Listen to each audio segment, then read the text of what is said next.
Oh, please, take your seats, everyone. I'm just gonna bask in it up here, I think. How are you guys? Don't answer that. Anyways, have you ever had someone come up to you and like show you how bad their sunburn is, and you're like, oh my God, and inwardly you're like, I don't care about this at all. Well, I am that guy. Look how red I am.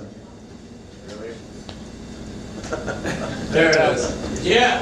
Thank you, appreciate that. That's my opener line. I think it was pretty good. No one else did, but I think it's the internal truth that matters, right? Obviously not, but how are you guys? You guys are cool, man. I had a day off today. I went to the beach. It was kind of fun. I work at Rainbow usually, and there's a lot of broken dreams at Rainbow. Like most of like a lot of the laughter there ends in coughing. You know, it's pretty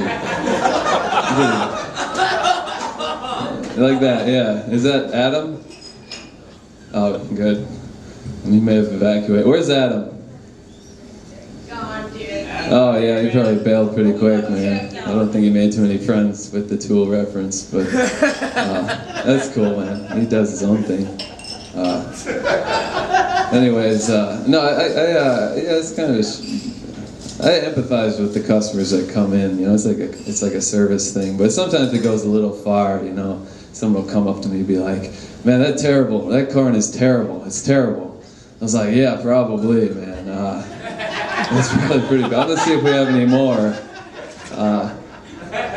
And then later on, someone will ask me, "Hey, where are the strawberries?" I was like, "They're up next to that terrible corn, man. Stay away from that shit. That corn is awful." Who is that fucking ho-ho? Or fucking... Right on, man. Alright, well, it's a fucking... What? I don't know. That was my turn.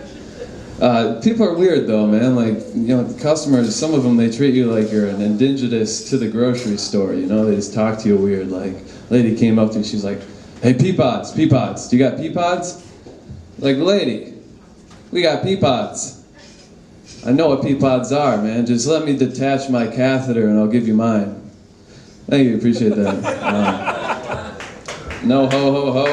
That is kind of gross, man. A gross situation. See what else is going on at Rainbow. But you know, weird things happen to me, man. Like one time I was on break, I was sitting on this bench, you know, just exhausted in my week-old, unwashed uniform, and a guy comes up to me, he's like, "Hey man, is he not going to pick you up?" I was like, "What? I'm just on break." He's like, "Oh, I thought he wasn't going to pick you up." And he walked away. And what was that guy talking about? That was a question that I thought was humorous.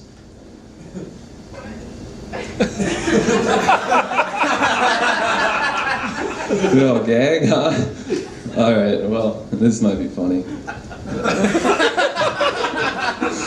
Oh man, this one time I was staring at this girl, like I was stocking bananas, I was staring at this girl, right, and you know, I was just giving her the customer's, you know, like, just like a normal smile I was giving her. I was just like, you know, and it was like what a customer would give, although I don't know, I give customers, I don't really smile at customers for 2 minutes, but I was just staring at her, man, I was just, you know, and she looked up and she saw that, and you know, it was hardly an upward thing, but she just laughed at me, man. I didn't say anything. That was awful. I didn't like that at all. Man. That's it, man. It was awful. I was fucking humiliated. Oh, man. But, so I was hanging out with this douchebag friend of mine, and the douchebags have friends, man. You know, they have lots of them, and for really no good reason. But this guy, I'm from the suburbs, and you know, people in the suburbs are really afraid of the city. Like some of them are afraid of the city. You'll just be driving in St. Paul, they'll be like, "Man, we're in the ghetto, dude. Look at these houses, we're in the ghetto." It's like, whatever, man. But anyways, I was talking to this dude, and we were thinking about going to Minneapolis at midnight. He said, "Man, I don't want to get raped." I was like, who's gonna rape 3 dudes? 5 dudes? Fuck is this shit? Oh man. But then you got the other. Then you got that other, naturally you have another reaction. There's half of the people in the suburbs are just overconfident and they just go down places like, nah dude, this isn't a fucking ghetto, don't even worry about it. And they're like being approached while they're saying that shit. Oh man, I thought that was really funny, man. But again, it goes back to what's funny, you know, internally and whatever. Anyways, going on. I'm kind of in a dilemma, man. Everywhere I go, there's like a murmur of soft rock playing in the background.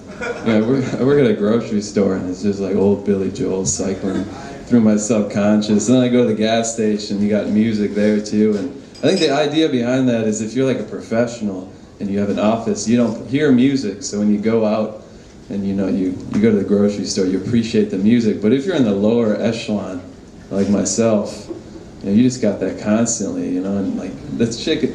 Thank you for, yeah, no, where do you work, man? I used to work at Best Buy, it's just horrible. Yeah, man. Yeah. I'm sure you know a lot of lyrics. No, I refuse.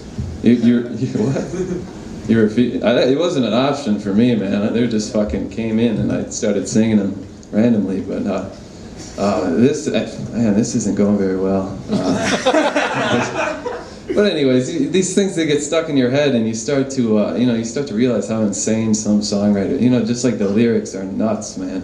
Like there's this song, and I'm not going to sing it out of respect to you all, but yeah, no. But anyways, the lyrics are, do you love me like I love you, or am I standing still beneath a darkened sky? Which means she analyzed the situation, and she realized it was one of two things.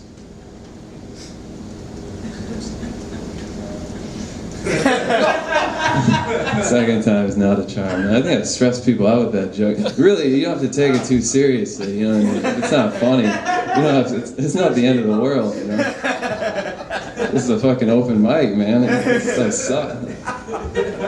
All right, my dad, he listens to the radio. He's got an XM radio. They got new songs on there, but I was listening to that for a while. They had like a whole station devoted to the Monkees because like the lead singer died. And if you're not familiar with who the Monkees are, I recommend the introductory song, Hey Hey We're the Monkees. It's a good intro. I'm gonna end on that fucking gem. And take care, everyone.